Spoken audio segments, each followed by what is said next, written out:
आज हम सीखेंगे लीनियर इक्वेशन सॉल्व करने के तीसरा जो मेथड है वह त्रिकोणखंड या क्रॉस मल्टीप्लिकेशन मेथड। इसमें कुछ टेक्निक होते हैं, उसको अप्लाई करो, कभी क्वेश्चन गलत नहीं होगा। जैसे मैंने बोला कि ये दो इक्वेशन दिए हुए हैं और इनको सॉल्व करके एक्स और वाई की वैल्यू निकालनी होती है। तो हमेशा जब एक्स की वैल्यू सॉल्व करनी है तो ये पोर्शन बंद कर दो। बचा क्या? b1 b2 c1 c2। देखो यहाँ वही लिखा हुआ है। फिर जब y सॉल्व करना हो तो y वाला पोर्शन बंद कर दो।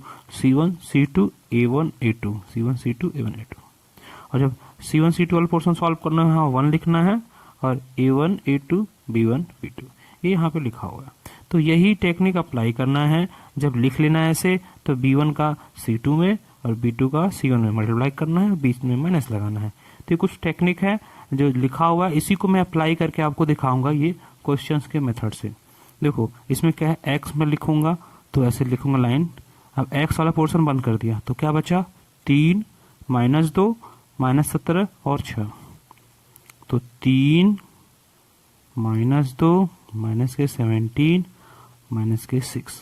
और जब वाई सॉल्व करूंगा, वाई वाला पोर्शन बंद कर दिया तो पहले मुझे कौन दिखा? ये दोनों दिखे, फिर इसके बाद ये दिखेंगे। तो क्या लिखूंगा? माइनस के 17 माइनस के 6 2 3। और जब z मतलब थर्ड पोर्शन तो वहां 1 लिखते हैं। ये टेक्निक होता है, यहाँ 1 लिखेंगे। 1 मतलब कांस्टेंट वाला। तो यहाँ कौन बचा?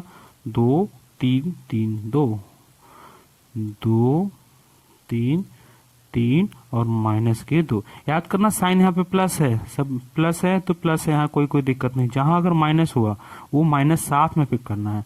अब क्या है, इसका क्रॉस करेंगे, इसका इसमें क्रॉस करेंगे, फिर सेकेंड वाले का, फर्स्ट वाले का क्रॉस सेकेंड वाले का। टेक्निक यही अप्लाई करो, क्वेश्चन सॉल्व करो, आंसर सही आएगा और एक बार में आएगा। एक्स सॉल्व करना है तो मैं क्या लिखूंगा? 3 का 6 में मल्टीप्लाई करूंगा, 3 छक 18, लेकिन माइनस है तो माइनस के 18। अब फार्मूले में क्या आएगा? माइनस, फार्मूले का माइनस है ये। अब ये मल्टीप्लाई कर लिया, अब 17 दूनी 34, माइनस माइनस प्लस, तो यहाँ पे आएगा 34। सेकेंड वाई 17 का 3 में 51 माइनस के 51। अब फार्मूले का माइनस, फिर माइनस है और 6 दूनी 12। अब यहाँ माइनस के 12 है तो माइनस के 12 एक बार लिखना है, क्योंकि प्लस माइनस दिखना चाहिए।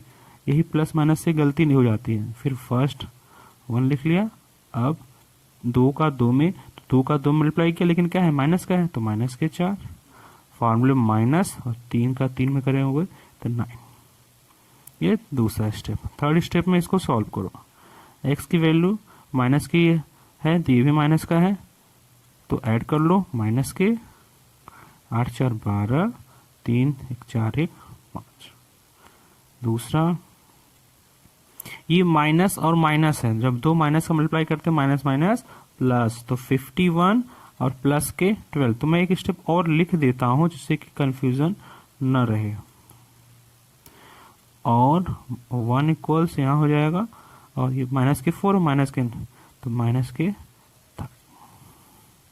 अब इसको सॉल्व कर लो। माइनस 51 है तो मैंने 51 में से 12 माइनस करना है। 12 11 में से 2 गया 9 हो गया, और यहाँ 39। तो माने एक्स की जो वैल्यू आएगी वो कितनी है? माइनस के 52। वाई की वैल्यू माइनस के 39, और जेड की वैल्यू, जेड मतलब 1 की वैल्यू जो है माइनस की 30।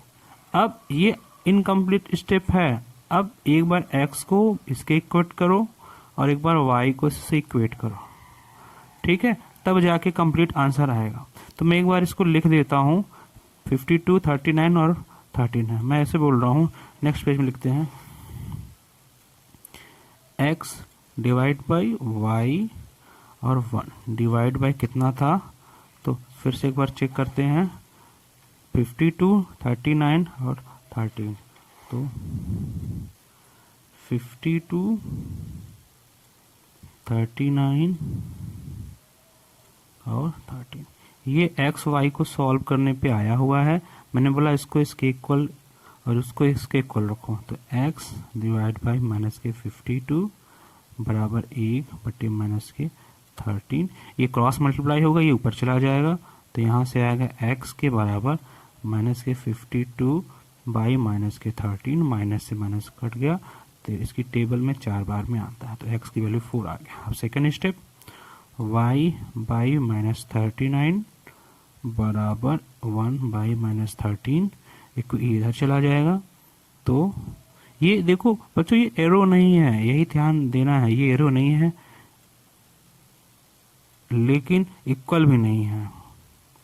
हाँ, यहाँ कुछ लोग इक्वल लगा के सॉल्व कर लेते हैं, ये सिंबल है, इस इम्प्लाइड स्टेट बोलते हैं, मैंने इसके आगे का स्टेप में यहाँ लिखता तो मैंने कहा यहीं लिख देते हैं, सीखने का पर्पज है। तो मैंने क्या बना दिया, y equals minus 39 divide minus 13 cancel कर दिया और 3 बार गया, तो हमें क्या मिला, x की वैल्यू 4, y की वैल्यू 3। ये तरीका है, 2 तरीके जो होते हैं वो पहले मैंने वीडियो में बना दिया है, ये थर्ड मेथड है।